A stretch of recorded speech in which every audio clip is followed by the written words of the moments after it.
Well, welcome to another episode of Off the Fence. Some of you who watch regularly are like, wait a minute. Am I watching again the same episode with Tracy? They're wearing the same clothes. So in conversations, we wanted to have a completely separate conversation with the same person. And what we want to talk about with you is something that I think people are avoiding. And so in this Off the Fence episode, we want to talk about death, end of life, grief, and all the stuff associated with that. And we thought, we all have opinions, and I have experiences.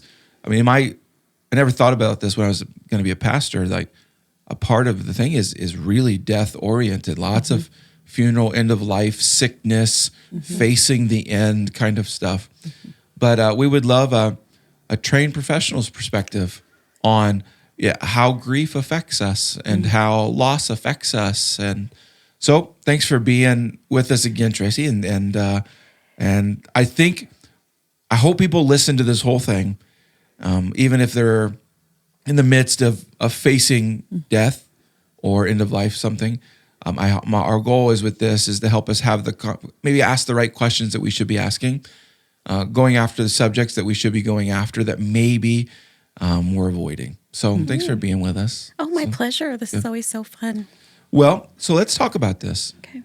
How is death, the subject of death, all things wrapped around from the grief and all that, how is that affecting people? As you meet with people and sit with people, I'm going to guess you're seeing it affect people, but I'll let you talk to that and tell us what's going on in connection with people and death and grief.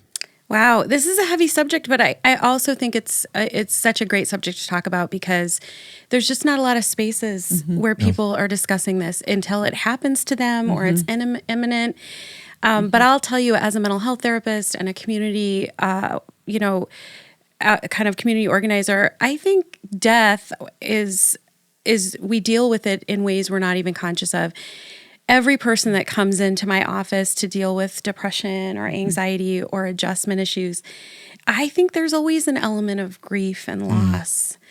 Some people are transitioning to a phase of life that they never anticipated. Maybe it's an illness that they've been diagnosed with, and they have to grieve sort of a lot of things, the life that they had and their dreams in the same way.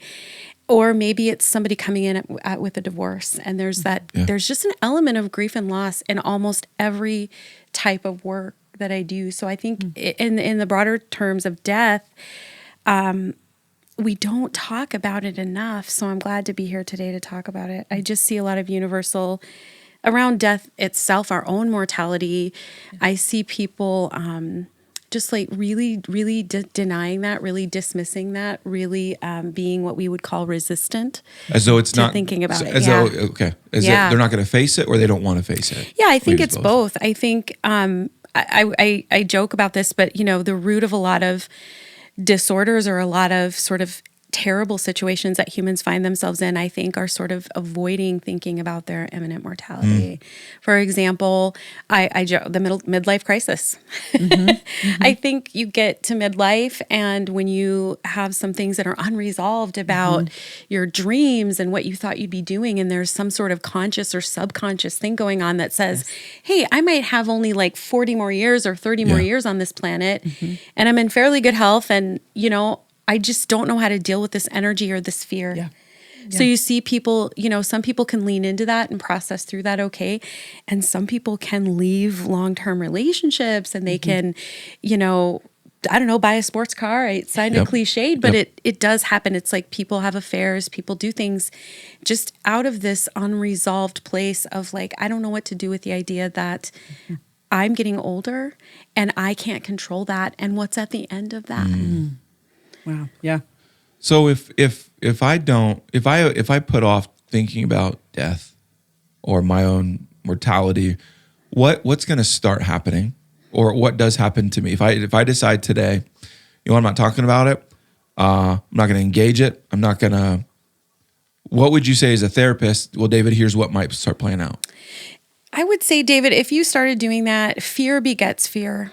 Okay. It's always a spiral. So if you are afraid first of, it's another birthday, Or, oh, my hair is, if you're afraid of the natural aging process, nobody loves this. Let's face it, people. I'm getting my hair done right after this. You know what I'm saying? There's a healthy level of trying to have an appearance. But if you have a real deep trigger or wound around elements of aging that other people sort of roll with, that might be a first sign that I have some issues with this. And you might even have some old wounds around death in your family. Was there unexpected death and loss that never was processed? Okay. Was there suicide? Yeah. That even the association of that is really, really painful and wounding.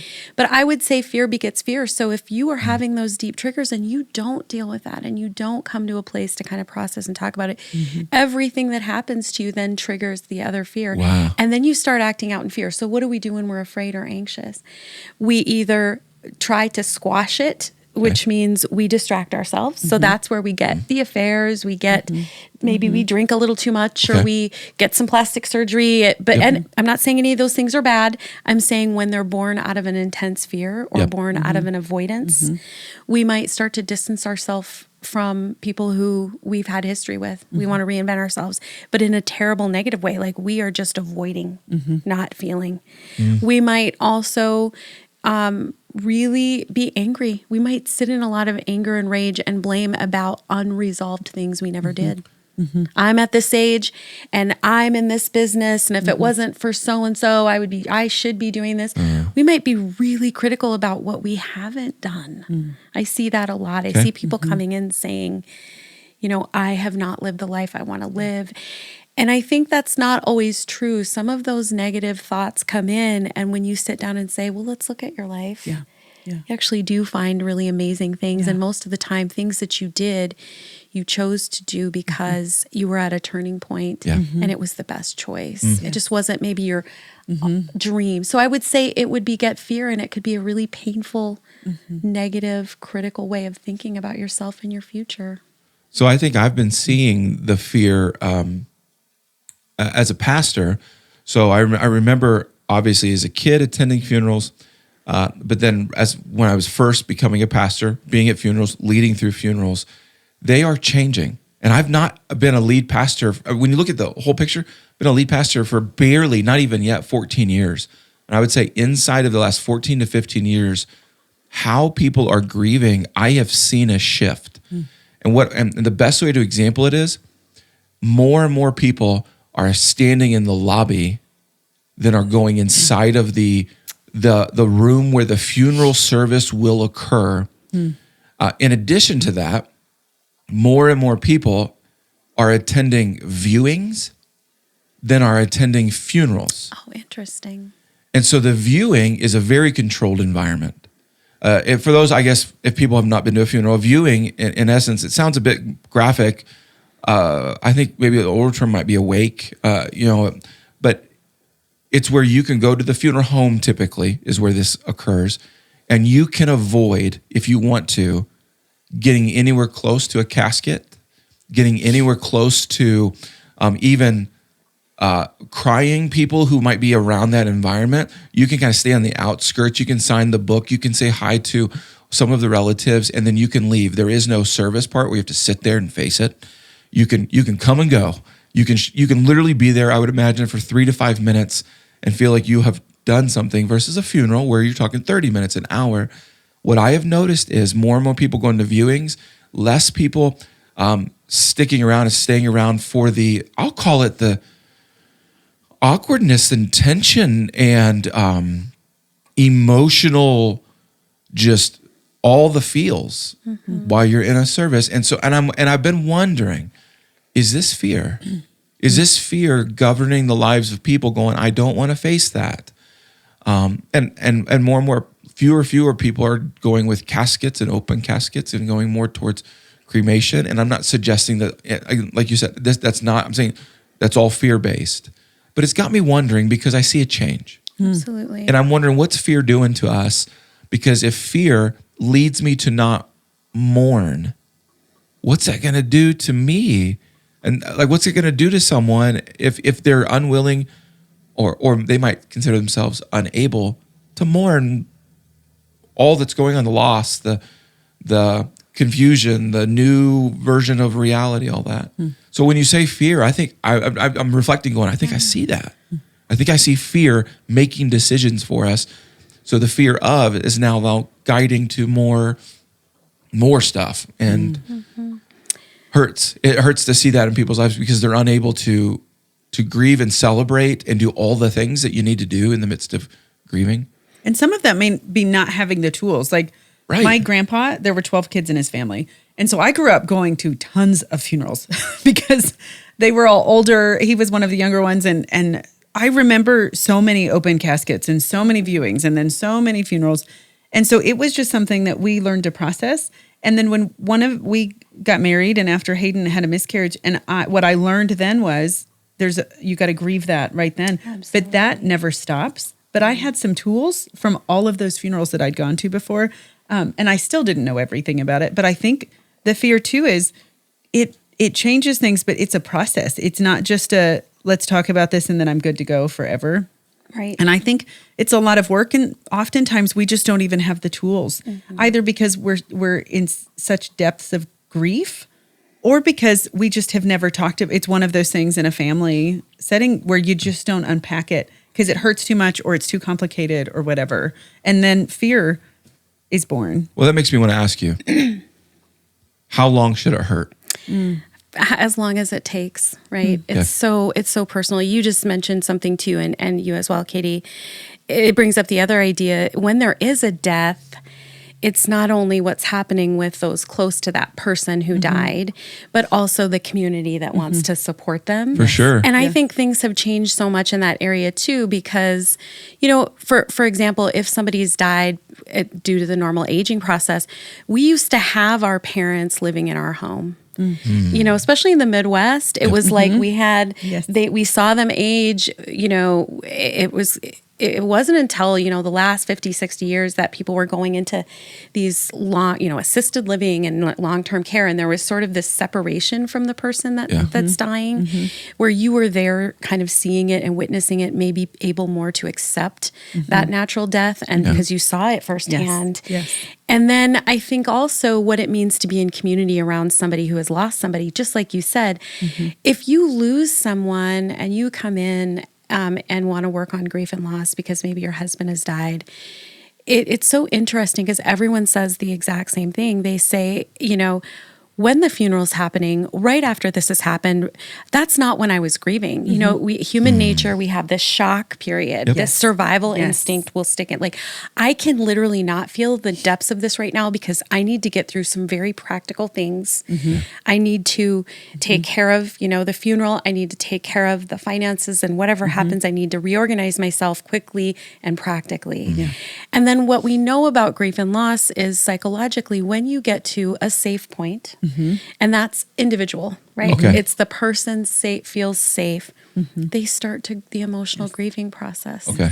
So at that point, it's funny how people respond to that, right? Because as humans, when we feel loss and we're also seeing someone die and seeing somebody go through the death of their spouse also triggers our own morality stuff. Yes. So then whatever happens with you is going to dictate how you're going to respond, right? Exactly. And we set up all these funerals and we do meal trains and stuff, but I think what we need to really remember and normalize is grieving the loss of someone is a totally lonely and individual experience, even with support. Yes. And it's important to hear.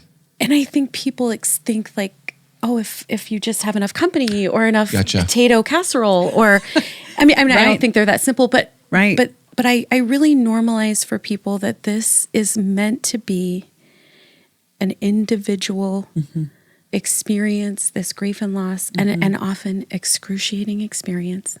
And wherever you're at with it and whatever you're bringing, we're going to process and deal with, and however long you need. And they'll come to me and say, well, they say, why aren't you over this? And I think people are so well-meaning, right? I understand. But what are we doing? We're dealing with our own stuff. Look, I need you to be okay. Right. Gotcha.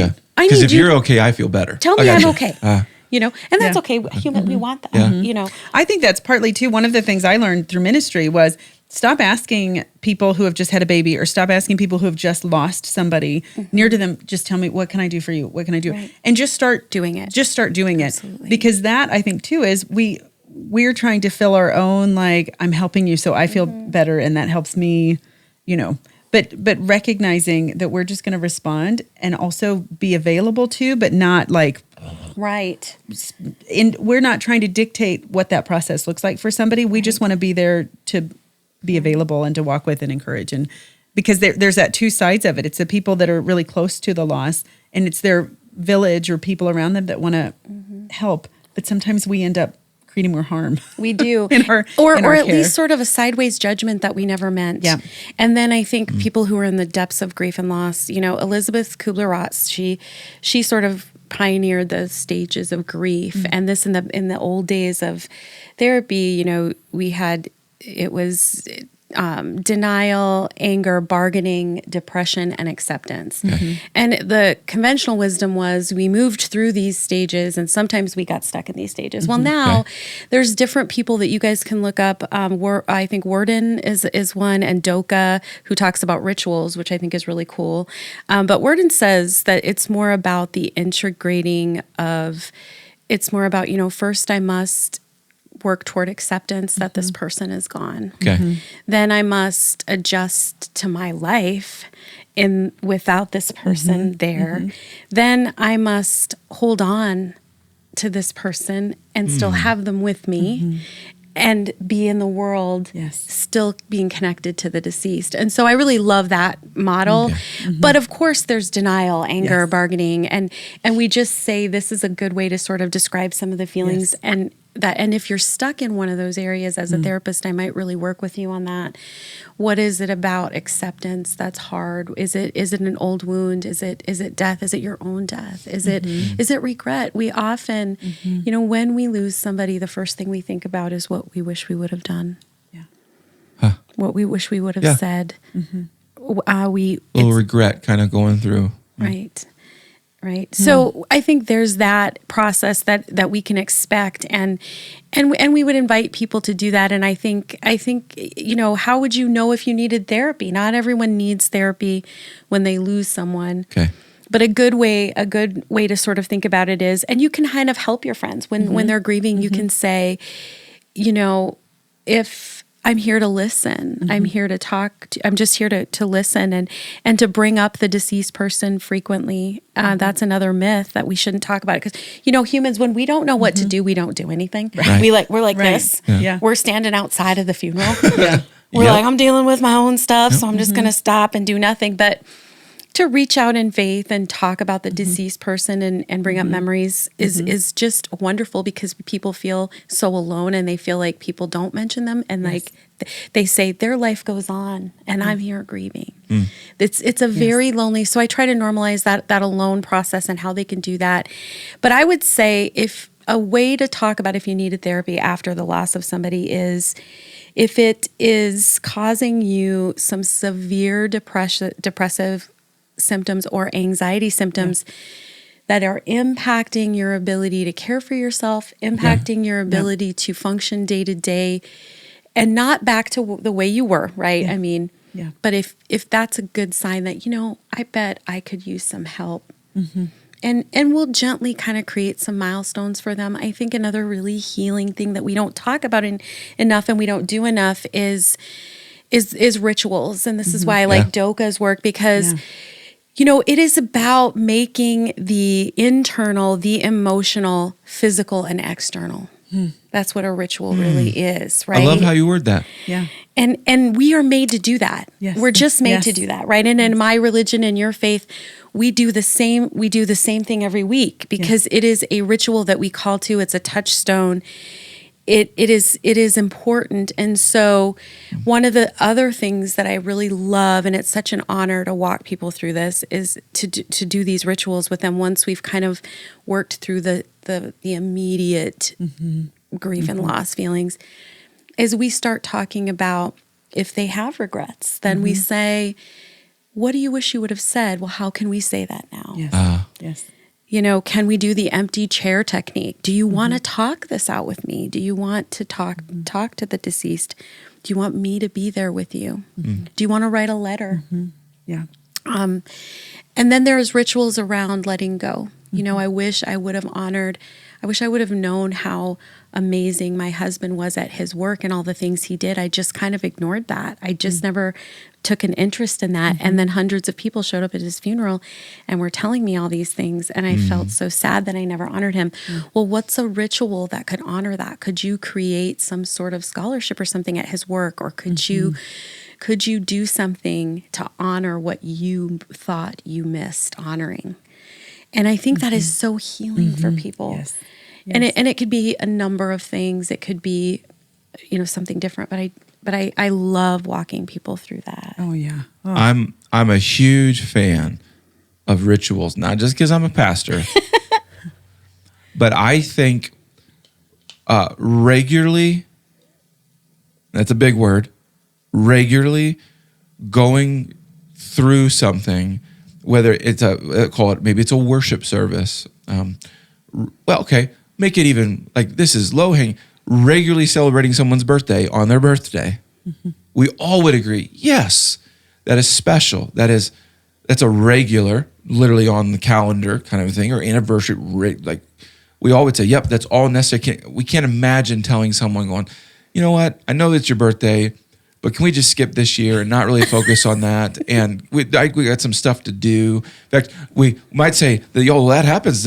But we would say this is good. Rituals are good, but when it comes to death, rituals and death, I think you're giving us great wisdom. Don't bypass that one. Don't remove ritual because it could be a painful ritual.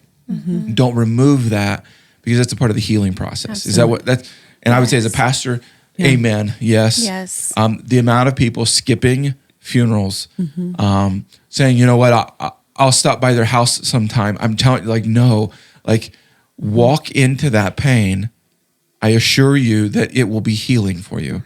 The ritual is not just some let's be religious about it. No, there's a meaning, there's a purpose all behind it. Absolutely. All originally intended for us to do. And so I'll put my pastor hat on and tell families, if you're going through grief and loss, if death has happened, be careful about how far you put that off. Yeah. And I'm seeing that become a trend now is, you know what? We're going to get together when it's convenient, which is so easy to continue to push down the calendar. Well, let's wait for June or July or which October. Really in anything when you put it off just makes it harder. Yeah. Inevitably more challenging. And we went through a few years in my family where we lost a lot of people, literally just within a few years, and most of them very unexpected and tragic. And I think one of the things I'm learning is I'm actually coming to a point with a lot of that to an appreciation for them, and not just in every time I think about them, I'm weeping hysterically and I'm grieving and I'm regretting. But it's more of an appreciation saying, Lord, thank you for the place that the weight this person held on this planet and the influence they were in my life, and how do I live out honoring them and showing gratitude for them. But that took my mom says you got to go down to go up. Sometimes the thing that you want, you got to walk through the woods to get to the other side of it. And I am finding an appreciation, but I had to dive into it and be willing for the 100th time to bring it up to David and go, I'm feeling so sad. I'm really having a hard day. But being willing to face it, because I think the more we put it off, the people in the lobby are the ones that in a couple of years we're going to end up sitting with because it's so heavy and they just don't want to carry it anymore. So they sit down and finally start opening it up. It's actually, I get the visual of a child's room when they keep saying they cleaned it. Hayden did this past weekend, where I was like, wow, that was fast. And he's like, it's all under the bed. But for a visual picture, it's like that closet that eventually just explodes. And that's not good for anybody. But so our heart, I think so much of what we do is try to process with the people in the lobby. That's just to help people start, not to create pain or more pain, but just to lean in and go, talk to me about your relationship with this person, or how are you doing? Or anyway, I just think that kind of stuff is important, because the putting it off actually makes the load heavier and harder than it would be if you just, walked in. But you need community to do that too. You need people to walk in with you. Yeah. I tell people, I think I probably told you, if I weren't a pastor, or maybe when I retire or the church says we need a new pastor, I would like to lead a funeral home. I would like to have a funeral home. And I of all of the areas of life and phases of life and dynamics of life, when people are walking through loss, there is an open heart moment. And if you go in and you're willing to grieve, where you just have such the greatest relationships and conversations. And I actually enjoy walking with people through, not, hey, this is great, your kid just did this in their school, that's awesome, those are fun. But actually, when people are walking through what we would call valleys, where it's like, this is tough, and you said something that I think, it's a question I get asked all the time. I don't know what to say. I don't know what to say to them. I don't know what to say to them. And you worded it as, no, I'm here to listen. And I think I hope people caught that, because it's not that you're going to say something. And let me give you insider training on being a pastor, how they train us as pastors. My dad, my grandpa, they've all been pastors. And they said, you don't go to give some profound wisdom, because even if you got it, it's not going to be remembered. Go and listen, and go and listen, and go and listen, and go and listen, and just sit and listen. So, because I get asked all the time, what do I say? What do I do? How do I help? And it's like, be there and use your ears a little bit more than maybe you even feel comfortable using them. Yeah. Like, just go a little bit further and just let there be silence. Let there be space for this person who is hurting to just say whatever, because they're wondering, can I say this? Is it okay to feel this? So as someone is processing death and loss, and they're wondering, what should I do with these thoughts? How long should I have these thoughts? Am I hearing you correctly? There's no time limit. Yeah, and I think there's a misnomer. Some people want to use the phrase like, the amount of love that was there, that's the equal of the time of the grief and loss that it's going to take, and I think that's somewhat true. I think that it depends on how you were, if you have old wounds that are being triggered by this, how well your family of origin did death. Do we talk about this? Is this a part of life? Was there a lot of normalizing? And then their sort of support at the time is appropriate and supportive and not judgmental. Yeah. I think it can take a while. I mean, I try to normalize with people to, the first year is often very, very hard, because your body keeps score, right? Even subconsciously, things like when the seasons change and the first anniversaries of everything will be happening that year. Yeah. Yes. And so those are often really good times that I encourage the support people to reach out to them. They're the deceased's birthday, different things. The Christmas, all the holidays are super, super hard generally. And so after that first year, we should start to see a little different reorganization. We should see some improvement in grief feelings, but it is really gradual. And there just isn't a big timeline. Yeah. And I think we can take a lesson from that. One of the things I do is I usually meet with our clients who are going through grief and loss. We usually actually schedule a session close to the year anniversary. Okay. And one of the things we do, just kind of depending on where they are, we'll be working on our rituals and things, but sometimes I invite people, and this is a good thing to think about, I think, now, and reflect in your own family. It's what is it from this person's death now have I learned? What is it changing about my life going forward in a positive way? Cool. And usually at that time, they're at least sort of able to start talking about that. Yeah. Because that's another thing. When we go to a funeral, I think we should be talking to our kids about what happened. This person died, and where they're going. What our faith. You can reinforce your faith, but you can also say, when we read, we talk about glowing things about the deceased person, right? We talk about their life and what they did. And it's a wonderful place to reframe your own life. It's if instead of reacting in fear, to reframe those funerals as a wonderful place to say, I am here. What is it that I need to do?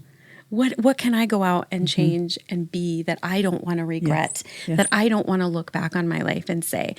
And I think those community events are just should be very reframing. We should talk to our kids about death in a way that's not scary. We should talk about it just as a part of life. We joke about it. It's kind of morbid, but and I think about in the old days, in like medieval times and times where we weren't so privileged and scientific and modern, and we died much sooner and much more unexpectedly, right? And so it was a part of life truly. Like it was so ingrained in us.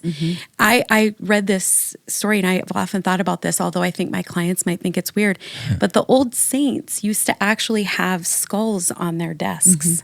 They were human skulls, which is a little macabre. Wow. I mean, I think I would just get like a little ceramic cute one, but they had them there to remind them as they were working that death was always at hand, and that the end was coming, and that we should be spiritually prepared, mentally and emotionally prepared. That if and what am I doing today? Is it important enough when I look at the skull? Yes.